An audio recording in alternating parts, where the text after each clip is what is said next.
Good morning students, welcome back to the class. That day we were discussing about the democracy. The chapter name was what is democracy and why democracy, right? Okay, तो आज हम आगे बात करते हैं। पिछले time पर हमने देख लिया था कि डेमोक्रेसी क्या होती है।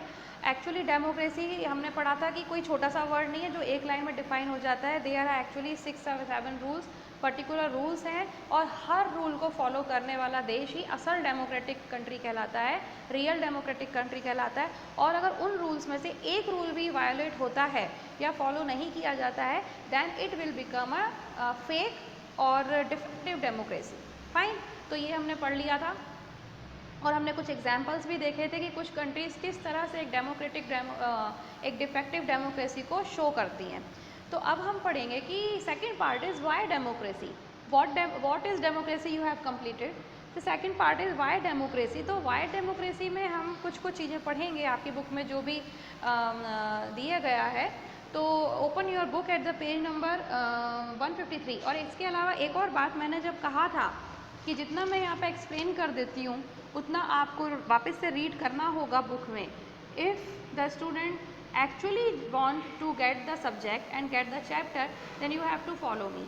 ठीक है, you have to follow my instructions, otherwise this is your choice.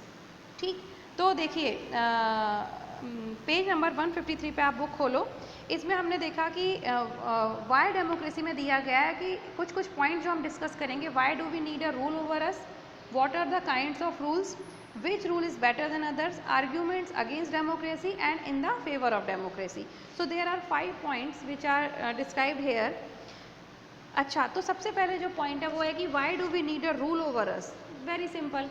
क्या आपको लगता है कि बिना रूल एंड रेगुलेशन के दुनिया या कोई देश चल सकता है? या आप एक इंडिविजुअल हो, अगर आपके ऊपर कोई भी रूल एंड रेगुलेशन ना हो तो क्या आप ठीक से अपनी पूरी दिन की जो भी शेड्यूल है उसको मैनेज कर पाओगे? नहीं कर पाओगे। हमें किसी भी को रूल में रहना अच्छा नहीं लगता है, लेकिन रूल में रहना ज़रूरी होता है ताकि हम अपने सारे के सारे काम टाइम पर कर सकें, प्रॉपरली कर सकें, एक मैनेज तरीके से हम अपने कामों को पूरा कर सकें। The same is with the case of country. अगर कंट्री में कोई रूल कोई रेगुलेशन नहीं होगा, कोई लॉ नहीं होगा तो क्या होगा? कोई भी कुछ भी करेगा। और क्या उस केस में कंट्री का सस्टेन होना, कंट्री का एग्जिस्टेंस पॉसिबल है? नहीं है।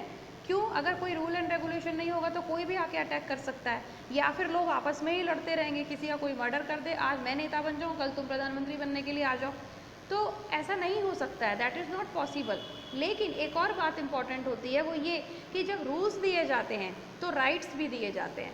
हमेशा ध्यान रखना कि जितने ज़्यादा राइट्स होंगे उतनी ही ज़्यादा रिस्पॉन्सिबिलिटीज़ भी होती हैं, उतने ज़्यादा रूल्स भी होते हैं, है ना। तो हमारे देश में या किसी भी देश में जिसमें कोई पर्टिकुलर सिस्टम फॉलो होता है, क्योंकि कोई भी देश ऐसा नहीं हो सकता जहाँ पर कोई सिस्टम ना हो, है ना, कोई गवर्नेंस ना हो, तो ऑब्वियसली हर देश का कुछ ना कुछ सिस्टम होता है।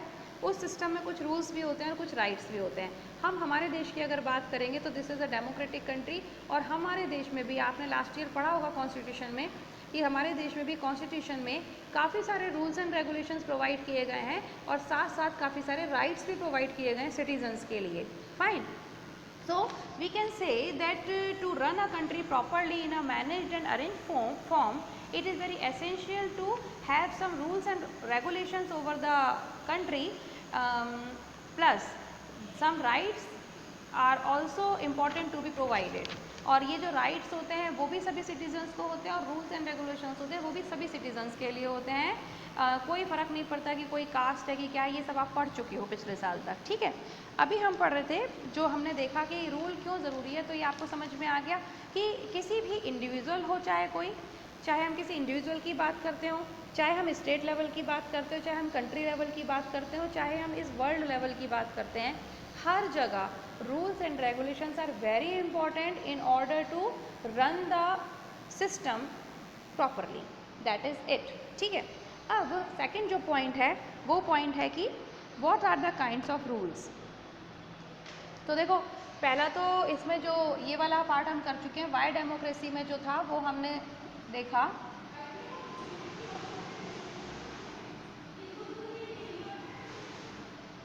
जो फर्स्ट पॉइंट था, why do we need rule over अस।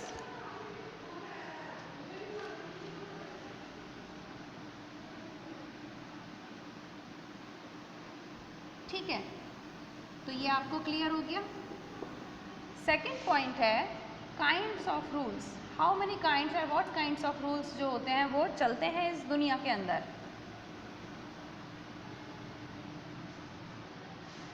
तो इस हमारे पूरे वर्ल्ड की हम बात करते हैं तो आपकी बुक में कुछ कुछ पर्टिकुलर टर्म्स को डिस्क्राइब किया गया है। और हमारे देश में जैसे डेमोक्रेसी फॉलो की जाती है, democracy is also system, type of system of governance. तो अलग अलग देशों में अलग अलग टाइप के सिस्टम फॉलो किए जाते हैं। अभी हम उस पर एक थोड़ा सा डिस्कस कर लेते हैं। इसमें क्या बोला गया है, पेज नंबर आप 154 पे देखिए। पेज नंबर 154 पे आपको दिया गया है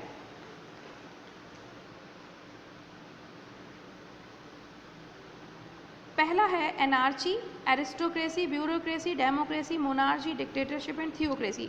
7 टाइप ऑफ सिस्टम्स हमारे बुक में दिए गए हैं आपके कोर्स में। तो हम ये देखते हैं कि गवर्नेंस के जो रूल होते हैं वो काइंड्स होते हैं, अलग अलग सिस्टम फॉलो किए जाते हैं।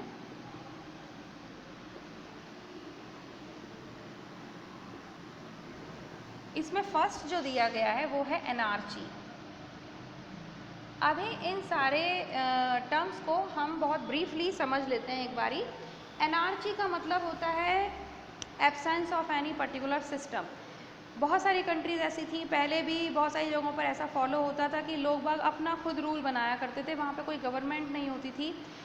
ये इसको हम हिंदी में अराजकता भी कहते हैं। वैसे तो अराजकता का मतलब होता है कि नो रूल्स, कोई नहीं, कोई गवर्नमेंट नहीं है आपके ऊपर जो कंट्रोल करती हो, कोई रूल्स नहीं है जो कि सिटीजन्स को फॉलो करने होते हैं, है ना। अपने मन से ही लोग रूल बनाते रहते हैं और जीते रहते हैं, अपने लेवल पर वो अपना काम करते रहते हैं और उनके पूरा जो देश होता है, सो कॉल्ड जो उनकी कंट्री होती है, वो ऐसे चलती रहती है।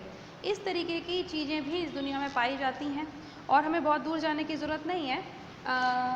दूर इन द सेंस कि हमें कोई बहुत ज़्यादा पुराने ज़माने में जाने की ज़रूरत नहीं है। बहुत सारी जगह पर आपको इस तरीके की चीज़ें मिल जाएंगी, जैसे साउथ अफ्रीका। साउथ अफ्रीका में बहुत बुरी कंडीशन है actually. NRC is, I don't think कि एनआरसी जहाँ फॉलो की जाती है वहाँ पे बहुत ज़्यादा सिस्टमेटिक लाइफ हो सकती है किसी इंसान की, क्योंकि आप देखो वहाँ पे कुछ भी गवर्नमेंट का सिस्टम नहीं होता है, कुछ बिग रूल्स एंड रेगुलेशंस नहीं होते हैं। और अगर एक नेशनल लेवल के या स्टेट लेवल के रूल्स एंड रेगुलेशन फॉलो नहीं करने होंगे तो किस तरीके का माहौल होता होगा। इसलिए इसको अराजकता कहते हैं। ऐसी जगहों पर दंगे फसाद बहुत होते हैं क्योंकि जिसका जो मन आ रहा है वो कर रहा है, कोई पर्टिकुलर रूल ही नहीं है।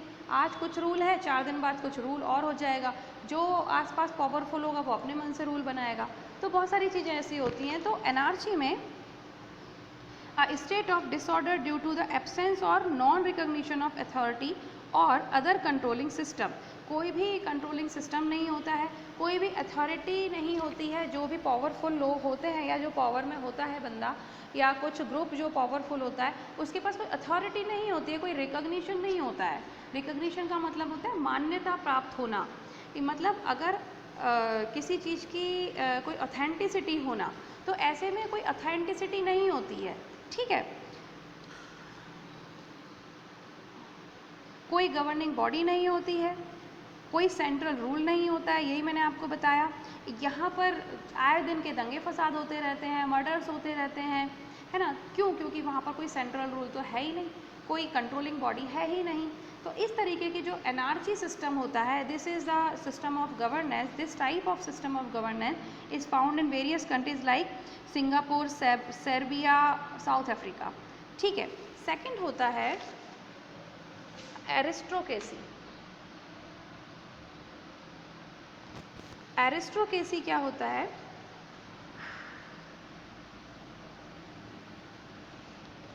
ये सब आपके कोर्स में बहुत शॉर्ट में है, हम बहुत ज़्यादा डिटेल में नहीं जाएंगे इन सब में, ठीक है, because we have to discuss about the democracy which we follow in our country.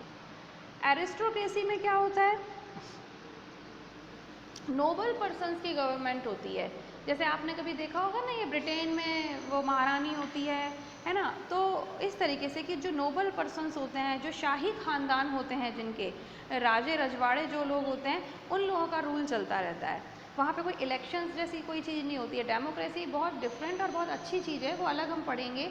But aristocracy में क्या होता है, एरिस्टोक्रेसी में नोबल पर्सन्स जो होते हैं वो रूल करते हैं। इसको हम थोड़ा सा देख लेते हैं। इसको हम कुलीन तंत्र भी कहते हैं। क्या कहते हैं हिंदी में? कुलीन तंत्र।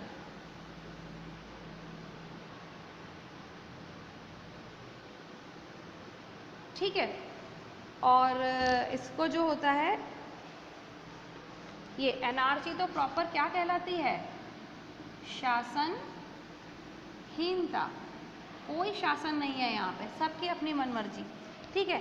तो एरिस्टोक्रेसी जो होती है वो मैं आपको बता देती हूँ एक बारी। A form of government in which wealthy nobles are given power over those living in lower economic state. जो लोग थोड़े से नॉर्मल होते हैं, मिडिल क्लास होते हैं, लोअर क्लास इकोनॉमिकली बात कर रही हूँ मैं, ठीक है, कास्ट की बात नहीं कर रही हूँ। तो जो लोअर जिनकी इनकम ग्रेड होती है, जो गरीब लोग होते हैं या जो मिडिल क्लास लोग होते हैं, उनके ऊपर कौन कंट्रोल करके रखता है? जो नोबल लोग होते हैं, जो अमीर लोग होते हैं, जो शाही खानदान जैसे सुनते हैं अपन। तो इस तरीके की जो एरिस्टोक्रेसी जो होती है वो कहाँ कहाँ पाई जाती है? ब्रिटेन रॉयल फैमिली, आप सब ने देखा है वो कौन सी महारानी होती हैं, है ना। और इसी तरीके से आप यूएस में भी देख सकते हो। यूएस में कैनेडी फैमिली है, वो यूएस में कई जगह पर उनकी रूल चलता है। Third one is bureaucracy. Bureaucracy क्या होती है? Third one is bureaucracy. BU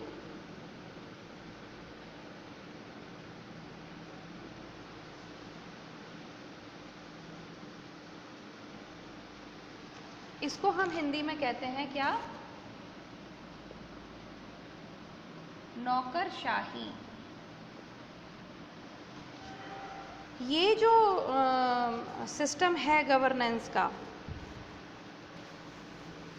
इसमें एक्चुअली कोई इलेक्टेड पर्सन्स नहीं होते हैं, कोई रिप्रेजेंटेटिव नहीं होते हैं सिटीजन्स के, नागरिक के कोई रिप्रेजेंटेटिव्स नहीं होते हैं। इसमें कुछ स्टेट ऑफिशियल्स होते हैं जो कि हर इम्पॉर्टेंट डिसीजंस ले लेते हैं। मतलब कुछ लोगों का ग्रुप होता है जो कि इंटेलेक्चुअल भी हो सकते हैं, अमीर भी हो सकते हैं, व्हाटएवर, ठीक है, लेकिन उनकी अपनी ही एक ग्रुप होता है, उनका अपना ही एक होता है, और जो कि सारे के सारे इम्पॉर्टेंट डिसीजंस ले लेते हैं। बाकी सब लोगों को, बाकी सारे सिटीजन्स को उनको फॉलो करना पड़ता है। ठीक है। ये जो सिस्टम होता है वो बहुत कॉम्प्लिकेटेड होता है, बहुत टफ होता है। इसमें जो रूल्स एंड रेगुलेशंस बनाए जाते हैं वो जनरली काफ़ी स्ट्रिक्ट होते हैं। ठीक है। इस तरीके की जो गवर्नमेंट होती है, इस तरीके का जो गवर्नेंस सिस्टम होता है वो जनरली पाया जाता था 18th सेंचुरी में पाया जाता था इंग्लैंड में, अभी डेनमार्क में भी पाया जाता था। तो बहुत सारी कंट्रीज़ हैं जहाँ पर कि इस तरीके की वो चलती है। यहाँ पे बहुत सिस्टमेटिक काम होता है, पूरा एक हायरार्ची होती है। हायरार्ची आप समझते हो? हायरार्ची का मतलब होता है कि किसी भी ऑर्गेनाइजेशन में, चाहे वो प्राइवेट ऑर्गेनाइजेशन हो, चाहे वो गवर्नमेंट की ऑर्गेनाइजेशन हो, किसी भी तरह की ऑर्गेनाइजेशन होगी, वहाँ पे बहुत ही ज़्यादा सिस्टमेटिक काम होगा, बहुत अलग अलग अलग अलग लेवल पे काम होगा और बहुत स्ट्रिक्टली फॉलो किया जाता है उस काम को। जो कुछ पर्टिकुलर ऑफिशियल्स होते हैं वो तो हर रूल को बना देते हैं, और बाकी जो सिटीजन्स होते हैं, जो लोअर क्लास होती है, मिडिल क्लास होती है, उनको, उन लोगों को बहुत स्ट्रिक्टली फॉलो करना पड़ता है। यानी कि कहने का मतलब है कि अभी तक आप देख रहे हो कि कोई भी डेमोक्रेसी की तरह दिख रहा है जिसमें सिटीजन्स को कोई भी राइट मिला हो, बस फॉलो करते जाओ। इसमें तो खैर छोड़ ही दो, ये तो है ही अलग, क्योंकि इसमें तो ना तो कोई सी कंट्रोलिंग बॉडी का पता है, इसमें तो सब अपनी मर्जी के मालिक हैं। एरिस्टोक्रेसी में भी आप देख रहे हो, जो अमीरों ने जो चीज़ बना दी, बाकी लोगों को सिर्फ उन्हें फॉलो करना है, उनके पास कोई राइट नहीं है खुद के। ठीक है। इसमें भी आप यही देख रहे हो कि कुछ पर्टिकुलर लोगों ने कुछ स्टेट ऑफिशियल्स ने रूल्स बना दिए, बहुत स्ट्रिक्टली उनको फॉलो भी कराया। ठीक है, कुछ अच्छी बातें हैं इन सिस्टम्स की। अभी हम आगे पढ़ेंगे कि डेमोक्रेसी के लोग क्या क्या, डेमोक्रेसी के लिए लोग क्या क्या कहते हैं, कि डेमोक्रेसी में भी कुछ बुराइयां हैं बट उसमें कुछ अच्छाइयाँ भी हैं। तो इसी तरीके से हम ब्यूरोक्रेसी में भी देखते हैं कि बहुत सारी स्ट्रिक्टनेस होती है, बहुत फॉलो करना पड़ता है, बट राइट्स जनरली नहीं होते हैं लोगों के पास। ठीक है। नेक्स्ट दिया गया है इसमें डेमोक्रेसी। तो डेमोक्रेसी के बारे में तो हम काफ़ी पढ़ भी चुके हैं और अभी हम इसके आगे भी पढ़ेंगे। तो डेमोक्रेसी, इसको हम क्या कहते हैं? प्रजातंत्र। यहाँ पे तो बस प्रजा का ही राज चलता है, या लोकतंत्र भी कहते हैं इसको, ठीक है ना। लोकतंत्र का मतलब होता है कि लोगों का शासन, the government by the people for the people, पढ़ते हो आप। तो डेमोक्रेसी में बहुत सारे राइट्स दिए गए हैं लोगों को। डेमोक्रेसी एक ऐसा गवर्नेंस सिस्टम है जिसमें रूल्स एंड रेगुलेशंस तो बनते हैं, लेकिन सबसे पहला जो प्रायोरिटी दी जाती है वो सिटीजन्स को दी जाती है। ना तो ऐसा होता है कि हम अमीर गरीब की बात करें कि कोई कुलीन तंत्र है कि भाई कोई रॉयल फैमिलीज़ वाले लोग होंगे, कोई शाही ख़ानदान के लोग होंगे, बस वो बनाते चले जाएंगे रूल। ना ही हमारे यहाँ पे कोई स्टेट ऑफिशियल वाला झंझट है कि भाई जो भी स्ट्रिक्टली फॉलो करना है। डेमोक्रेसी में तो मज़े होते हैं लोगों के, आप देखते हो कभी भी सरकार गिरा दी, कभी भी वापस से इलेक्शन कर लिए। तो कुल मिला के बात है कि democracy is the system of governance in which the citizens welfare is the most prior thing. सबसे ज़्यादा प्रायोरिटी किसको दी जाती है? सिटीजन्स के वेलफेयर को दी जाती है। इसके लिए भी उनको कुछ रूल्स एंड रेगुलेशंस में रखा गया है, बट साथ ही साथ उनको कुछ राइट्स भी दिए गए हैं, ठीक है। चलिए, इसको तो हम काफ़ी पढ़ भी चुके हैं और आगे भी पढ़ेंगे। नेक्स्ट जो होता है, तो ये जो डेमोक्रेसी है वो इंडिया में तो है ही है, इसके अलावा यूएस वगैरह में भी है ना। तो अभी हम इसके बारे में तो पढ़ ही चुके हैं। हम नेक्स्ट देखते हैं,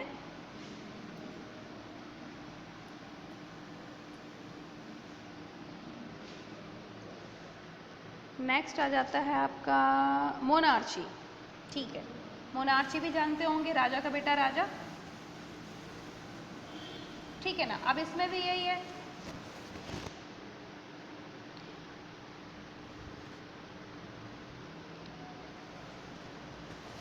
इसमें क्या होता है, कोई भी रॉयल फैमिली हुआ करती थी, उसका ही राजा होता था या फिर कोई राजकुमार होता था, और फिर उसका बेटा फिर आगे राजा बन जाता था।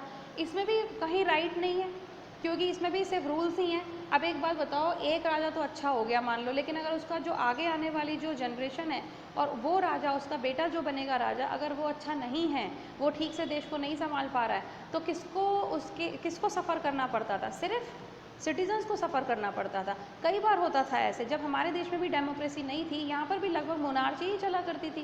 पहले के ज़माने की आप पिक्चरें या आप पहले के ज़माने के सीरियल्स देखते हो तो आप देखते हो ना, कितनी तो लड़ाइयाँ होती थी। और फिर क्या होता था कि एक राजा तो भाई अच्छा है, उसने तो इंडिया को कहाँ से कहाँ तक पहुँचा दिया, लेकिन दूसरा राजा आया, उसने सब बर्बाद कर लिया।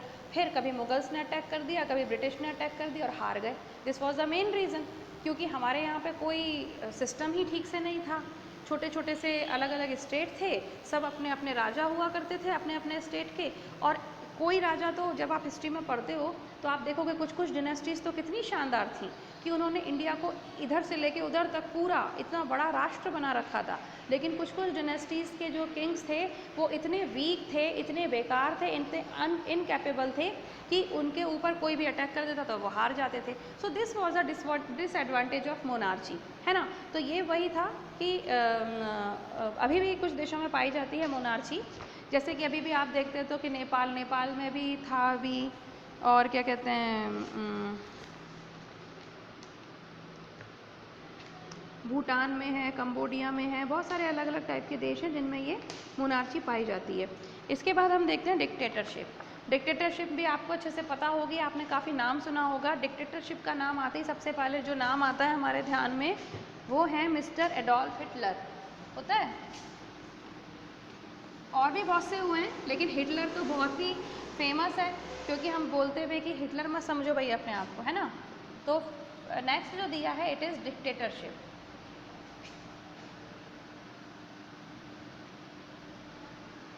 इसको हम कहते हैं तानाशाही। क्या होता है, इसमें कोई भी पावरफुल इंसान जो होता है वो गवर्नमेंट को उखाड़ देता है, फेंक देता है एक तरफ और खुद बन जाता है। अभी पाकिस्तान में हुआ था मेरे ख्याल से 1999 में, जब जनरल परवेज़ मुशर्रफ ने वहाँ के पीएम को हटा दिया था और ज़ोर ज़बरदस्ती करके उनको कैद वैद कर लिया था और ख़ुद जाकर अब पूरी की पूरी पावर अपने हाथ में ले ली थी, ठीक है। तो इस तरीके, और फिर अपने मन से रूल्स बनाए थे। तो डिक्टेटरशिप इसी तरीके की होती है, कभी कभी वो मिलिट्री वाले लोग उसमें शामिल होते हैं और कभी कभी कोई इंडिविजुअल इंसान ही होता है। एडोल्फ हिटलर भी ऐसे ही डिक्टेटर बना था कि उसने भी क्या किया था, जो गवर्नमेंट थी वहाँ उसको हटा दिया था, उसको डिस्ट्रॉय कर दिया था और ख़ुद जाकर अपने रूल्स फॉलो करवा लिए थे लोगों से, अपने रूल्स बनाने लग गए थे। तो इस तरीके से डिक्टेटरशिप भी बहुत ज़्यादा स्ट्रिक्ट होती है, इसमें भी कोई राइट्स नहीं मिलते हैं सिटीजन्स को। इसमें तो सीधी सी बस इतनी बात होती है कि अगर मेरे पास पावर है तो मैं डिक्टेटर बन जाऊँगी, आपके पास है तो आप बन जाओ। जो सरकार को डिस्ट्रॉय कर सकता है वो सिटीजन्स का ख्याल कितना रख पाएगा, ठीक है। तो थोड़ा सोचने वाली बात है। तो कुल मिला के कहने की बात बस इतनी है कि डिक्टेटरशिप में भी सिटीजन से फॉलो ही कर रहे होते हैं रूल्स को, उनके पास वहाँ भी कोई राइट्स नहीं होते हैं जनरली, ठीक है। नेक्स्ट आता है थियोक्रेसी, जो आपके इसमें जो last one it is given in your book, this is theocracy जी।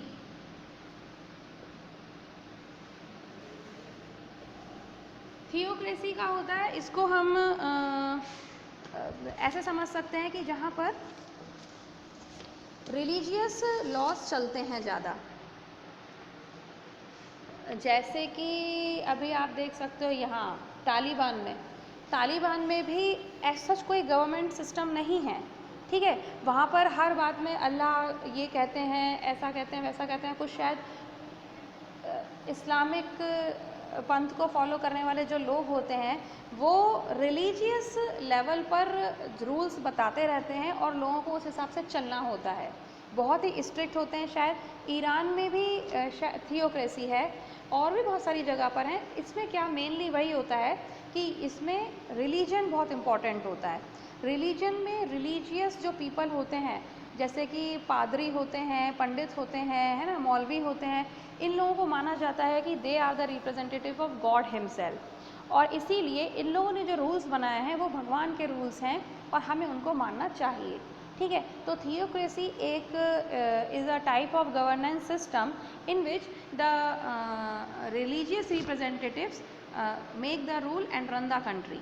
तो इस तरीके से होता है, जैसे कि ईरान दिया गया है। इसमें हम तालिबान में भी देखते हैं, वहाँ पर भी रिलीजियस रूल्स ही फॉलो करते हैं लोग बाग, और यहाँ पर भी राइट्स बहुत कम मिलते हैं लोगों को। इसमें भी हम देख सकते हैं हर जगह हम सिर्फ फॉलो करने की ही बात कर रहे हैं, बट एक डेमोक्रेसी ही ऐसा एक गवर्नेंस सिस्टम है जहाँ पर कि ढेर सारे राइट्स हमें प्रोवाइड किए गए हैं। And we should thanks to doctor B.R. Ambedkar, जिन्होंने कॉन्स्टिट्यूशन में ये रखा कि रूल्स के साथ साथ राइट्स भी देने इम्पॉर्टेंट है। हाउ इंटेलिजेंट ही वॉज, ठीक है। And we are lucky that we are living in a democracy and India is one of the most largest democracies in the world, fine. तो ये सारी अलग अलग टाइप के रूल्स हमारे को बताए गए हैं, आपकी बुक में थोड़े से हैं, बहुत डिटेल में जाने की ज़रूरत नहीं है, बहुत डिटेल में 11th-12th में पढ़ते हैं। अच्छा, अब इसके बाद थर्ड जो पॉइंट आता है, what it is saying that which rule is better than others. So these were the various kinds of rules, and third is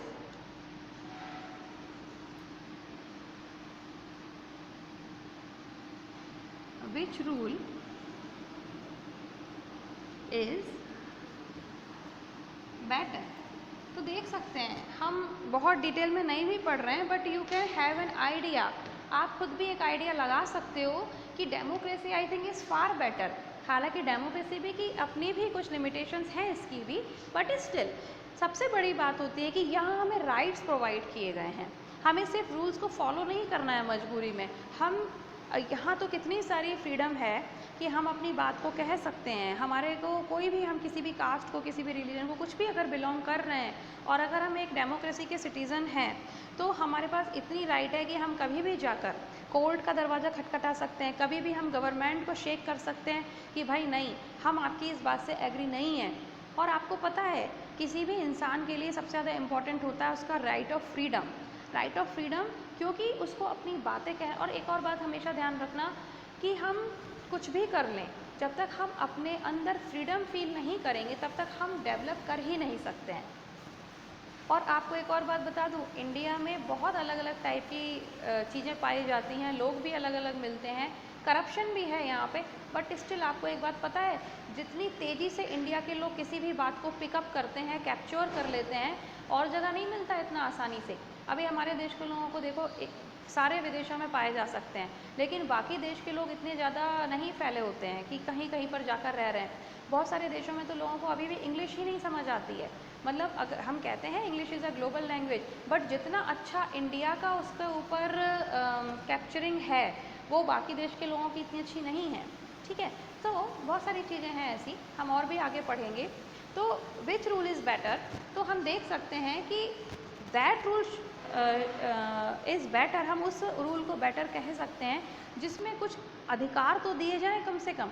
आपने बहुत स्ट्रिक्टली फॉलो करा लिया वो सब ठीक है, उससे क्या होता है, आपने देखा है कुछ कुछ देशों में बहुत सिस्टमेटिक काम चलेगा, ठीक है, क्योंकि वहाँ के लोग डरे हुए होते हैं, they have to follow, otherwise nobody knows what will happen, they will get punishments, है ना, they can lose their job और वॉट एवर। ठीक है, हमारे देश में ऐसा नहीं है। और एक और बात होती है कि सिर्फ कोई टास्क पूरा कर लेना या फिर किसी जॉब को ठीक से कर लेना, that is not only the life. हमारे देश के लोगों को एक डेमोक्रेटिक जो गवर्नेंस सिस्टम होता है उसको अच्छे से पता होता है कि एक complete development of an individual involves various things.